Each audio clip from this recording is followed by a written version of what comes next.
Action. All right. Welcome back to the Chemical Man Podcast Show. I'm your host, Chris, and today I have my wife with me.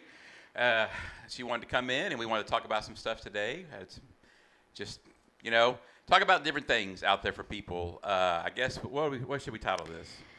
What should we So talk you about? got the job. Now what? You I think got is the the best job. thing. Now, what's some of the next steps to look for after they sent you the letter, they offered you the job, you accepted. Now let's talk about some things from there. What do you think? What do you think? So I think that the first thing you have to realize is that the letter doesn't mean that you're guaranteed the job.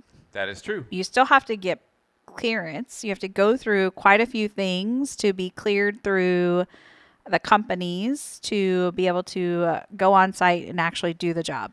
That's correct. So a lot of times they will do background checks on. They'll offer you the job, and then a lot of times they'll say, offer you the job pending background checks on there. I mean, some places might have already done it ahead of time, but most of the time they'll offer you the job and do the background check.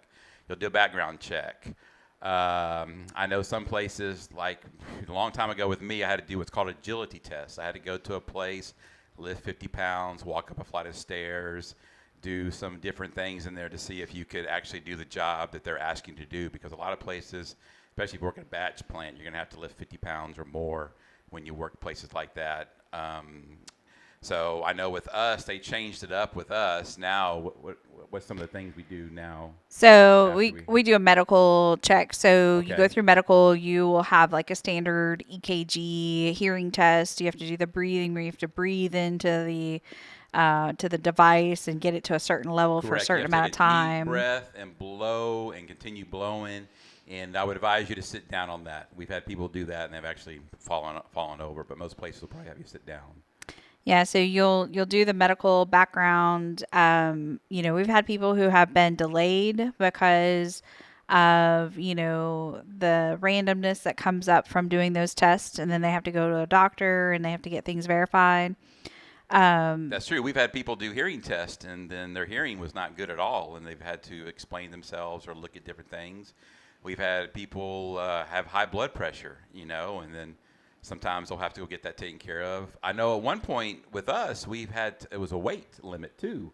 If you're over 300 and something pounds, they'd be like, look, you max weight limit on that, Granted, yes, you're going to gain a lot of weight after the first year or two out there. You will gain a bunch of weight if you get on a good ship that cooks.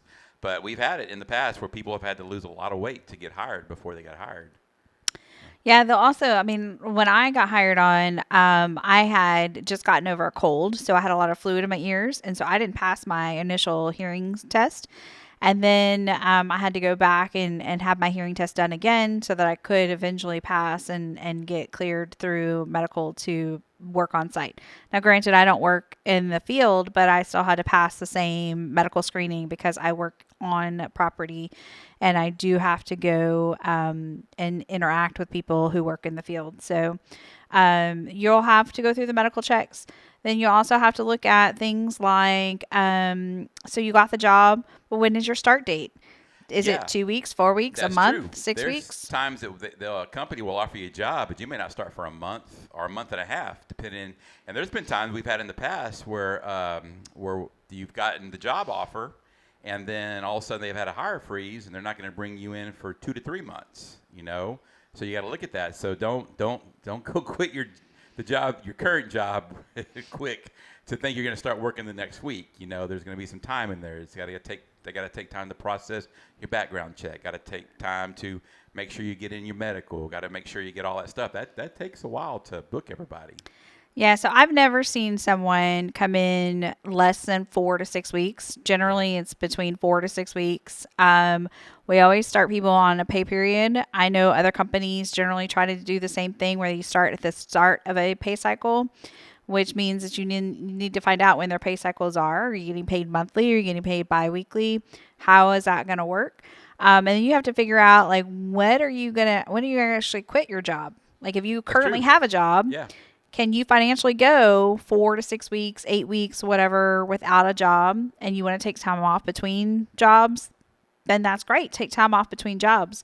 But if you aren't able to take a long leave of time between or a long gap of time between two jobs, then you have to figure out when you're going to actually take that That's true, and you got to be careful because if you're going to go to a new place and then you want to leave your old employee, it depends on how you are there. Did you have a good rapport with them? Did you not? Did your employee like you? Did they not like you? And if you go give your 2 weeks, they could come back 2 days later and be like, all right, you can pack your stuff and leave, and then all of a sudden you're like, wait a minute, I want to go work at this new place, but now I just got let go from my current job. So it's one of those things that you like you said, you have to think about it. It's probably the best to try to wait till wait till everything is said and done and you've really got the job and you're good to go to start, and you get a start date when you're supposed to start, and then I would put your 2 weeks in, or your 2-day, I'm leaving today kind of thing. Put that in when you got it in there too. Yeah, don't be that guy that does the I'm leaving today, not coming back, because that puts the company in a bind. And if you decide you don't like the new employment and the new employer, and you have good graces to go back to your old job, then you want to not burn that bridge. Yeah. If you know that you're not going to be able to go back to that old job, then burn the bridge. It's fine. But yeah, burn the bridge. It's fine. If you know you're never going to go back, you can always do better on that one. But like I know when I got hired on 20-something years ago, where I'm at now, we got the job offer like the first week in August is when everything got said and done. We got the job offer. We got everything, background check, we got everything done. But we didn't come out there until October. And so, I'm like, wow, man, I was ready to quit that week. And I got told, nope, you're going to work up to the last day. Not by me. Dang it. Somebody different, but it's a long story on that one. But I was like, man, I was ready to go. I was ready to boom and go on there too.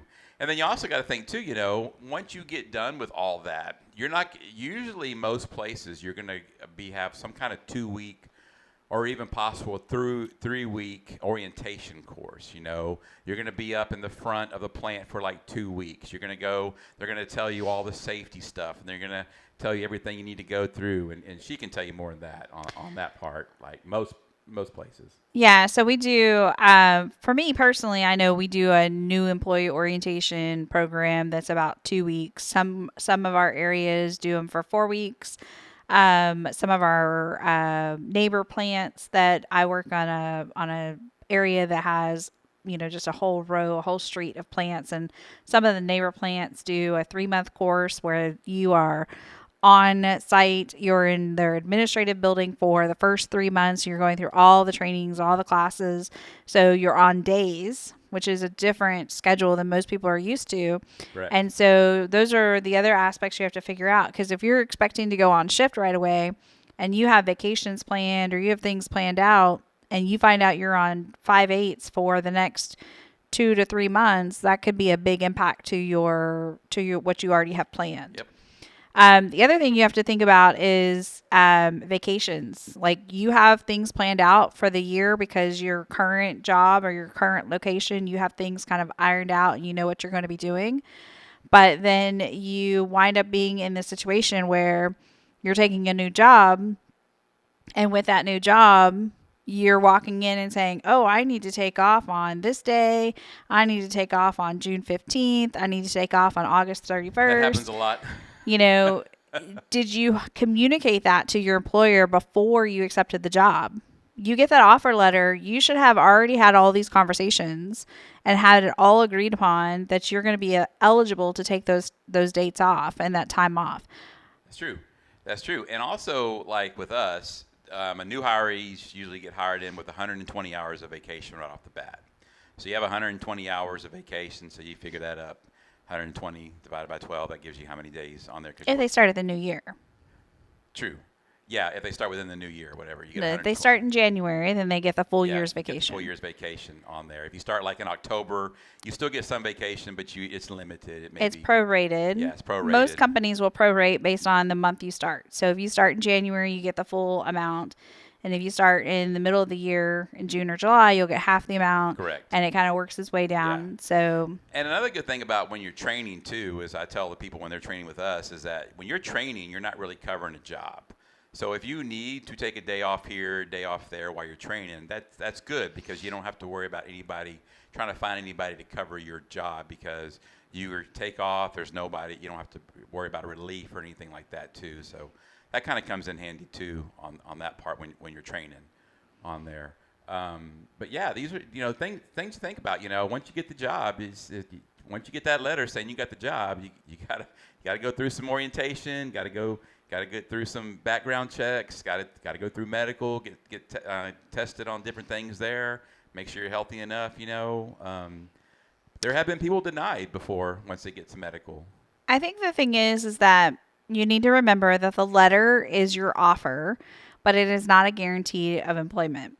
So every letter that I've ever received or every letter that I've ever read from somebody getting an offer is contingent upon these list of things that you have to go through and complete. Yeah. And if you don't go through and complete those things, or you fail in one of those line items, then you're going to not get the position. So it's kind of like, don't put all your eggs in one basket. Don't hatch, don't count your blessings until you've got them, kind of thing. You need to make sure that you have everything in line before you resign from your current employer. You need to make sure that you have everything in line so that you can Correct. pass all your Yep. backgrounds, so that you can pass all your medical. If you know you have high blood pressure and you're not on medication, you need to get that resolved. If you Correct. know that you've got some kind of medical issue that could potentially stop you from being able to do the job, you better get that resolved before you go to medical so that you don't have any delays. It's not a stopper. It's not going to say that they would deny the offer, but it will delay your employment. So if you've already put your 2 weeks notice in and now you're scrambling because now it's going to be another month before you get back to work, and you weren't financially prepared for being out for that long a period of time, then you're in a pickle. You put yourself into a really weird predicament. That's true. And also, don't worry about if there's some older people out there looking for another job. Don't worry about the age. They really can't age discriminate on there. We've hired people in our 50s. We hired somebody a long time ago that he hired in at 55, and he worked all the way until he was 75. So he got 20 years out there from 55 to 75. I don't personally want to be out there at 75, but to each their own. But I'm just saying, so if you're thinking about starting a new place, because you don't like where you're at, and there's plenty of opportunity for you to move up or go somewhere else, but you may think you're a little older, you may not be able to cut it. Man, don't let that bother you. If you're in your 50s, they'll still hire you. We have a lot of people come out there in their 50s, and we have people come out there in 50s, work 5 years, and turn around and retire. They just want to work the last 5 years someplace like that, and they've done really well on there too. Yep. Your benefits usually start right off the bat. All your insurance and stuff usually starts pretty quick. Vacation, depending on where you hire in on that. You always, when you get hired in, you always want to ask your HR, whoever you're hired in with, about your retirement. Like, how do I set that up? Ask them about how do I set insurance. A lot of times they'll give you a number to call or tell you to go look online or something like that. You want to make sure you get your family on there. Here's an important one that a lot of people may not talk about. Some companies, if you are married and say you're married, you had your wife on your insurance at your previous employee. You go to a different employee. Well, that different employee what might have the option be like, well, if your wife works and she has an option to get insurance from her place, we're not going to let her be on our insurance. That happens at our place. So, like, even though my wife and I work for the same spot, she's not allowed to be on my insurance because she has a full-time job that gives insurance. And I will tell you a funny story about that. It has happened. I work with a guy that had his wife on his insurance, and when they came around every year, when we come around to do insurance, he didn't do nothing. He just left it alone. Because they always say, if nothing changes your insurance, you can leave it alone and it'll carry over. They sent him letters. They sent him stuff. They dropped her quick. Man, she went to the doctor, and they said, sorry, but you don't have any insurance. She's like, well, I'm on his insurance. Nope. You got dropped? Well, when did y'all do that? We've sent you several letters and sent you notifications. Sure enough, they found the letters, and they dropped, and she couldn't get insurance. She had to get insurance from her for almost a year. She didn't have insurance. So be mindful of that, too. You got to look into that. Make sure that whoever you go for, that whoever you work for, the insurance will also provide for your wife. It will always provide for the kids. That's a given. But if you have something like us where we'll provide for you and the kids, but if your wife has a full-time job that can get insurance, she's on her own. So you got to look at that too. Even though we work for the same company, I can't jump on her. She can't jump on mine. It makes no sense. Well, there's some ways around it, but we just don't really buck the system too much. Yeah, yeah. There's always a way. There's always loopholes everywhere, but we don't fight it on that one. So, one of the other things that, you have to think about is if you're planning on resigning from your current employer. I hear this a lot in that, you mentioned it earlier that they may release you from your responsibilities you give your 2 weeks notice, and then a couple days Yeah. later they may come back and say, well, you're done. You have to think about when exactly you want to put your resignation in and how much you can financially afford to go without work. So, if you don't want to potentially lose your job because you are thinking about quitting, you've got a new offer, but you're waiting your time out until you can put your 2 weeks notice in, then you need to not tell anybody. That is true, because The you rumor tell mill any of us goes out there, crazy. We'll run and tell that, man. It's just, you'll see it when you get a job out there. It's the old saying, telegraph, telephone, tell an operator, and so really, it's good to reach out to people that you don't work with to ask questions, but the people you work with, I would strongly, if you look for something else, just kind of keep it to yourself, go in the motions, stuff like that. It's probably for the best on there. I can tell you that I've worked with numerous people who have not been able to keep it quiet, and we've known for months before they've actually left that they were Yeah. leaving. And the fact is that then we're gearing up for, okay, we've got to find replacements. We have these new people coming in. We need to figure out what's going on. We've got to get, the process, who's going where. We're going to be shuffling people around. And, that is not a great feeling. It doesn't leave a great feeling in the company for how, that burning the bridge aspect, right? Yeah. So if you don't want anybody to know, don't tell anybody. True. But also on that note, though, if you do want to tell people you're looking, that's your choice. They technically can't let you go, because until you put your 2 weeks in, Correct. until you tell them I am leaving, it's all word of mouth. Just Correct. remember that. It's all word of mouth. They can come up and ask you, say, hey, I'm hearing rumors that you're thinking about leaving, going somewhere else. If you want to have that talk, you can. If not, say, well, I'm always looking out there, but nothing's set in stone. You can do that too, But until you put your notice in, you're technically you're still an employee. You still work there. No, they just hate you that much. They could do other things, but they're not. Most of them are going to keep you around. No, but the point is that if you have the offer letter and it's going to be 2 to 8 weeks, 2 months, or 8 to 10 weeks before you get the opportunity to start at the new company, don't go bragging about how you're leaving to Yeah, I wouldn't everybody post it under in the the break sun. room. And because people start to notice things like, oh, they didn't do their checklist this weekend. Yeah, Oh, they that's didn't true do that too. because they're leaving. And Yeah. oh, they didn't do their compliance stuff. Oh, they didn't do that because they're leaving. And then you start to see that downhill spiral, and people start to get very frustrated. And not just like leaders and whatnot, it's your coworkers get frustrated. So it's always a good idea to keep that pool of people who know your business, your personal business that impacts your family. Keep it small, keep it intimate until it's time to tell people. And then when it's time and you feel comfortable, then you can tell people that you're leaving. You can. And on that note, I'll tell you a funny story that happened. So I worked with a guy. He was working the control, and he told me, he's like, hey, I got a job over Exxon Pipeline. I'm going to go work downtown. I said, that's great, man. So he went and told the boss. He said, hey, he told the boss, hey, I'm going to put my 2 weeks in. And they're like, okay, well, we'll let you stay because we like you. So we'll let you stay and work your 2 weeks or whatever. So he was over there working the control one day, and this one engineer comes over and starts asking him questions. And he's like, hey, what do you think about this? What do you think about that? This other engineer comes over and he goes, why are you asking him about questions? He goes, well, I'm trying to ask about the process. He's leaving in a week. What's he care? He doesn't care. You're wasting your time, man. He's leaving in a week, so why are you even bothering it? The guy looked at him and said, are you leaving in a week? He goes, yeah. He goes, oh, never mind. I ain't got no more questions. You have a good one. See you later. And left. So, there's funny stuff on that too. But, we just wanted y'all to know, like, some of the next steps that take place. And, we'll have another video out, after that. Once you get into the role, once you get into that, we'll do another one after that. But this right here is like the next steps to look forward to, think about, Don't quit so quick. Don't push 2 weeks in so quick.